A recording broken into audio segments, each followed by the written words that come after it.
How's it going, David? It's going pretty good, Alex. I want to thank you for taking this time to let me interview you.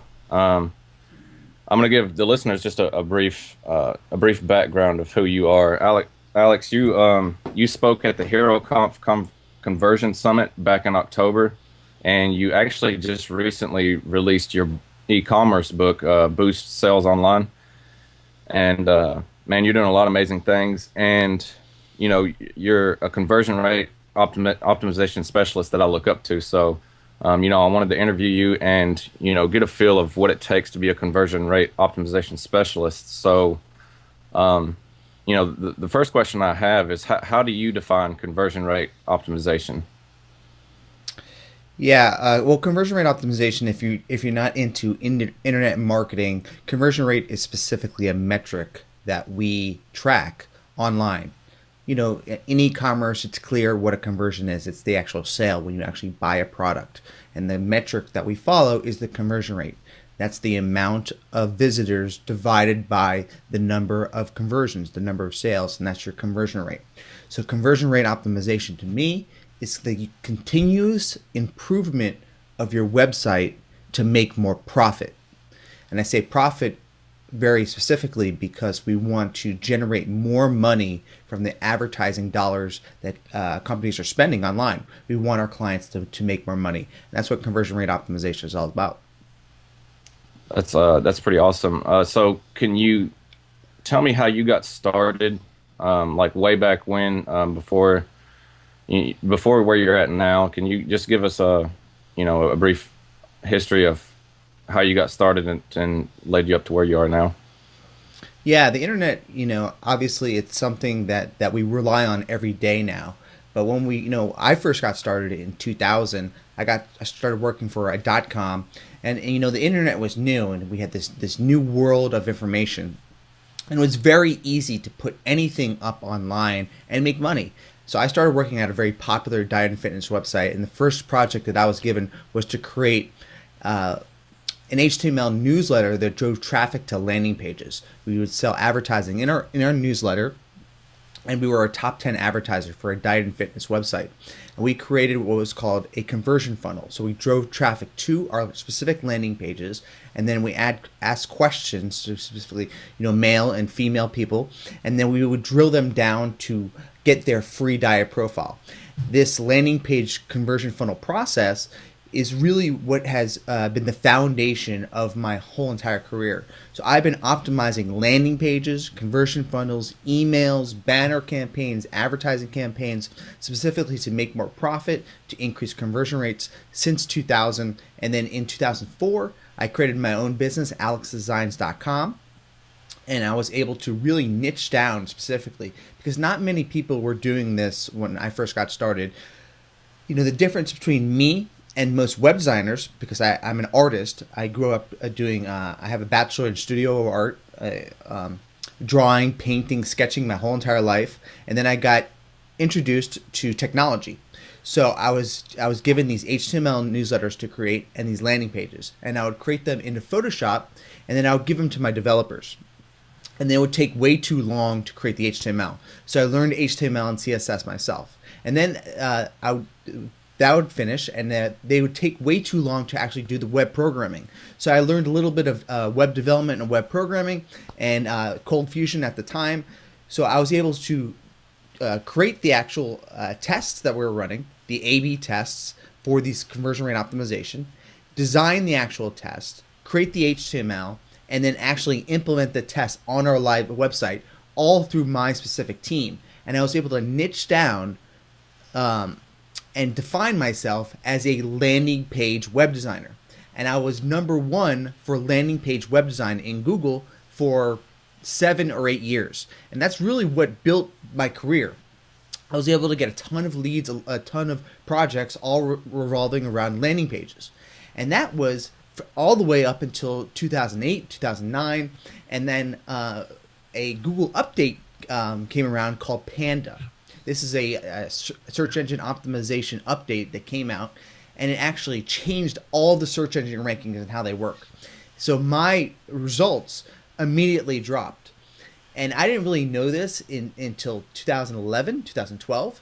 And I basically had to restart my entire business because in 2011, I was finally let go from that particular job. I worked there for 11 years and I was building my side business in conversion rate optimization the entire time.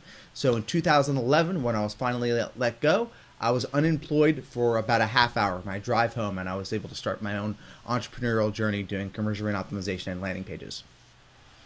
Wow, man, that sounds like a pretty long road, and you sound kind of like a master of the trade, not just creating landing pages, but you'd like go into the HTML, CSS, the web programming that goes behind it.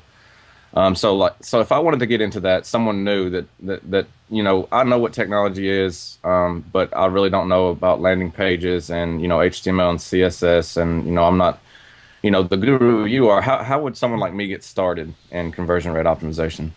Yeah, as entrepreneurs, us, using the web as the majority of our career as our employment, we need to leverage these tools. So you as an entrepreneur, you should know just enough to really get you by in any aspect of getting a website out there. Know the basics of getting a WordPress site out there.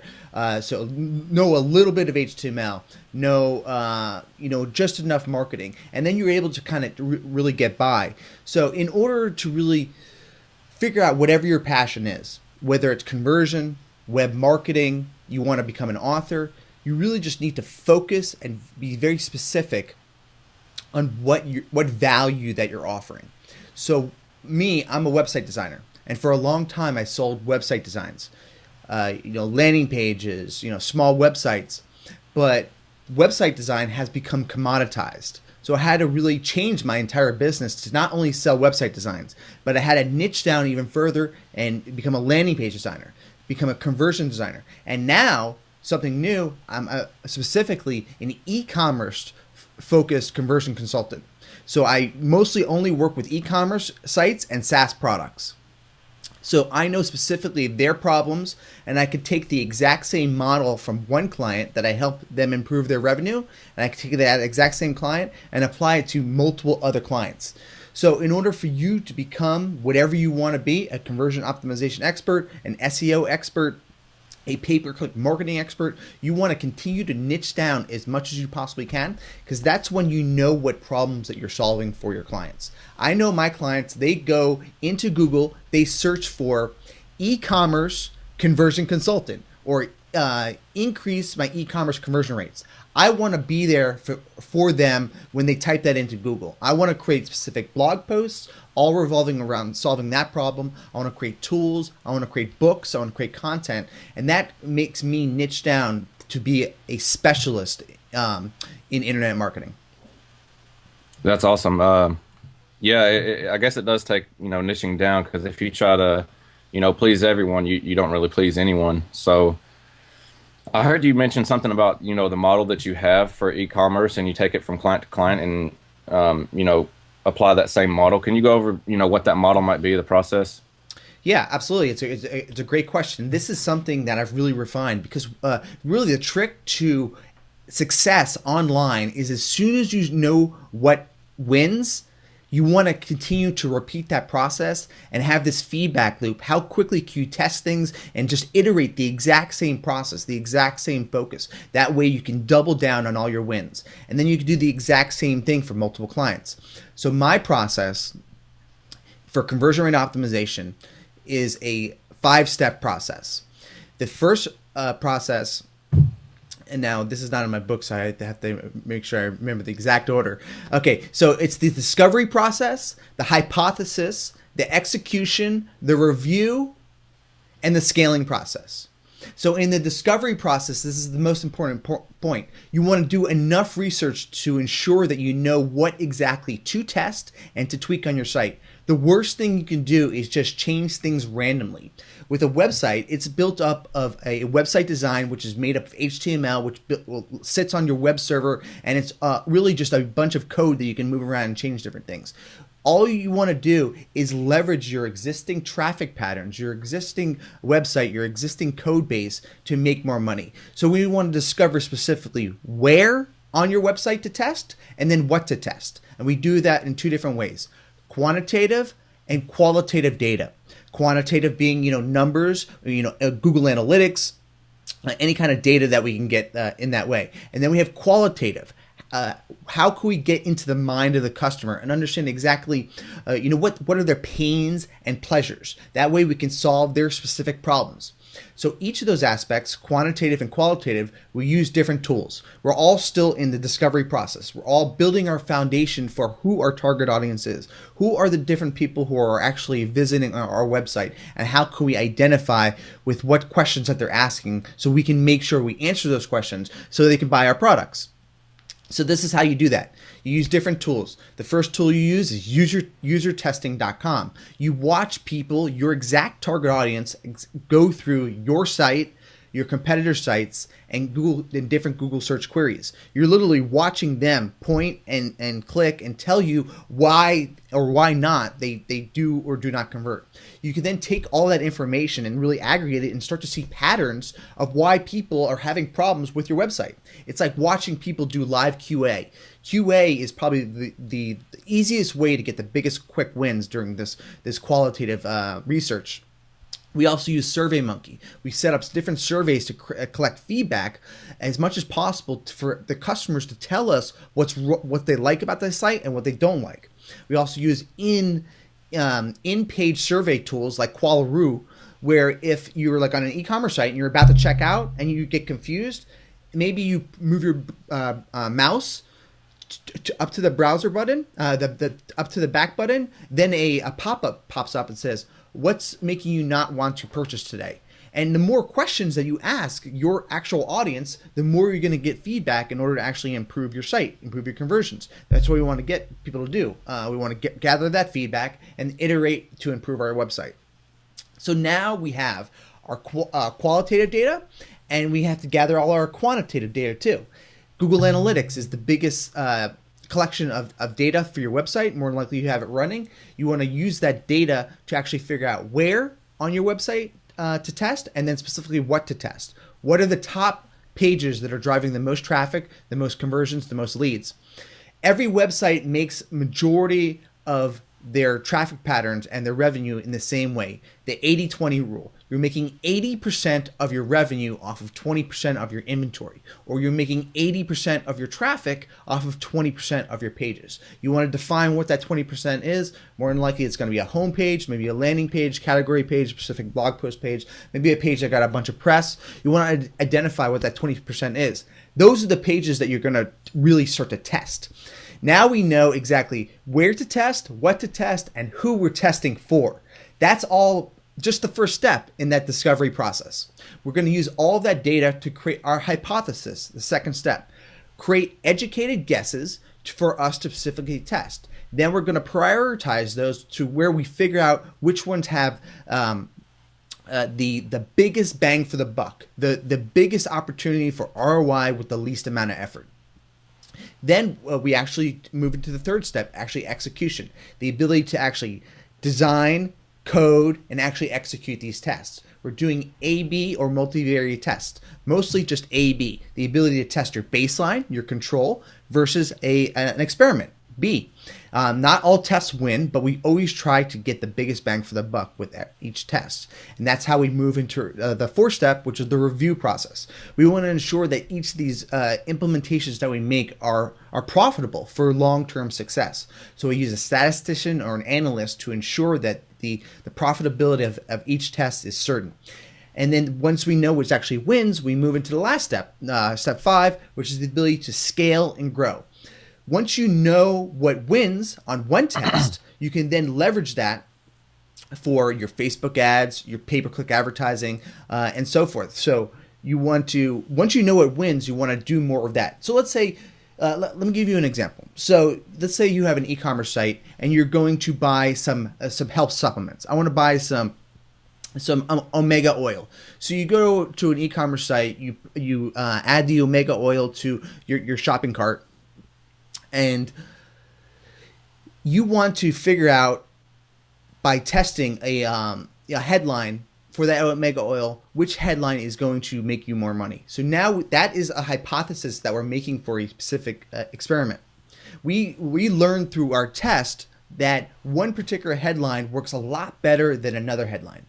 We can know that that headline, we can now use it in our Facebook advertising, in our pay-per-click ads, or specifically in our retargeted marketing. These are all different ways for you to generate traffic. They're all different paid advertising campaigns. But specifically, if someone now goes to Facebook, or they go to YouTube, or they go to Google, now they see that Omega Oil that they just visited and didn't purchase in their other marketing material with the headline, which was the winner. That way you can now discover who your target audience is, where to test, what to test, create the test, review it, and then be able to scale and grow your wins over time. That's it. Well, that's a mouthful right there. That was a lot to cover. So I think I might have to. Do you say that was in your book? Yes, the brief overview is in the book, but if you want to go into detail of seeing that process, it's actually documented in my course with masterwebsiteconversions.com.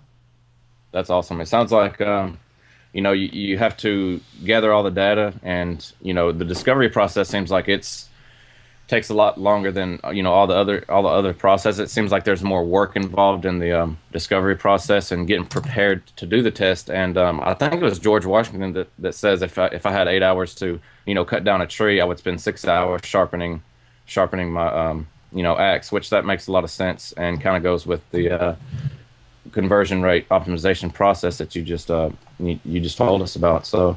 Yeah, because the tests aren't hard to run at all. It's very easy to test, a headline, a button, a color, this and that. You want to ensure that you're testing the right things because you want to get bigger impact from each of the tests you run. And you want to learn a lot of stuff along the way.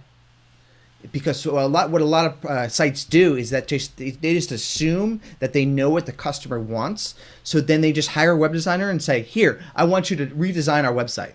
But they don't do it based on data. And that's what has really changed in the internet. People are moving from being amateur web designers to really being, conversion-focused, data-driven marketers. That's awesome, man. So, I got one last question for you. It's kind of outside of like conversion rate optimization, but what habits and things like that do you attribute to your success? I mean, like on a day-to-day basis, from waking up to going to sleep, what's like different things that you do that you feel that contributes to your success? Yeah, I mean, there's really a lot that goes into it. Really, the basis of it is having an abundant growth mindset. Because if you want to work full time on the internet and be a solopreneur, work from home, you really need to be resilient and understand yourself and how to get the most done efficiently for the biggest profit. So understanding what you should focus on and then forget about all the rest and just really, double down on that so you can essentially be more profitable yourself, be more fruitful, and have a more successful consulting business. So the habits that I would recommend, entrepreneurs do is ensure that you have a master schedule. I use just Google Calendar, and I go in there and I ensure that I schedule my own time for, client work, for, recordings of my podcast, for mastermind groups, for, intentional things that are ensure on my ultimate goals. So I break everything down into quarterly goals, and then, it would be like a yearly overall goal, but mostly 90-day goals, and building it out through, a master schedule using Google Calendar. And then what really has been a difference maker for me is scheduling my days. Like, I know that Monday is usually a little bit all over the place, so I just basically have Monday is a kind of a free-for-all. Whatever happens on Monday happens, but it's mostly dedicated to email and scheduling out the rest of the week. Tuesdays and Thursdays are always dedicated to really client work, getting the most done as much as possible within Tuesday and Thursday period of time. Setting up tests, doing website designs, scheduling whatever it needs to be. Wednesday is dedicated to recordings. I do all my interviews. I do my mastermind group. Everything's done on my meetings as much as possible. I do a lot of free trainings. I do all of that stuff on Wednesdays. And batching all of that stuff together really has made a difference. Friday, I usually work on my own site. I either set up my blogs for the rest of the week or give my VA some type of work. But having those dedicated days has really been a major difference maker to me. As far as my work schedule, I usually try to work 10 to 10. A break for lunch, a break for dinner with my wife. I don't have any children yet. That's probably one of the biggest difference makers for me. I have a lot of extra time because I don't have kids yet, but I manage my time that way with these day increments. And aside from that, surround yourself with more successful people than you and people that really challenge you. Because if you work for yourself and you get this tunnel vision, you tend to think you have this great idea. You can buy those domain names. It's okay to buy the domain names, but don't spend too much time or money on a wasted project, because a lot of times you need to just fill that need of buying those domain names, and more than likely it's not necessarily going to work out, or maybe you have to find a partner who those type of side projects could work out. But cut out the side projects, really focus on revenue generating projects, and get yourself into a schedule. And surround yourself with the smarter people than you, and you'll be successful. Awesome, man. Well, Alex, I really appreciate you taking the time to let me interview you. If anybody wants to get in contact with you, or buy your products, listen to your podcast, how could we get in contact with you and find out where your stuff is? Yeah, I'm on all the social medias. I'm on the Twitter, Alex Designs, and if you check out my website, alexdesigns.com, just put out a book. It's in Amazon. It reached #1 in direct marketing of the Amazon section. I was really happy about that. And if you want to check that out, you can check that out at alexdesigns.com/book. Awesome, man. Well, I appreciate it, Alex. Thanks a lot.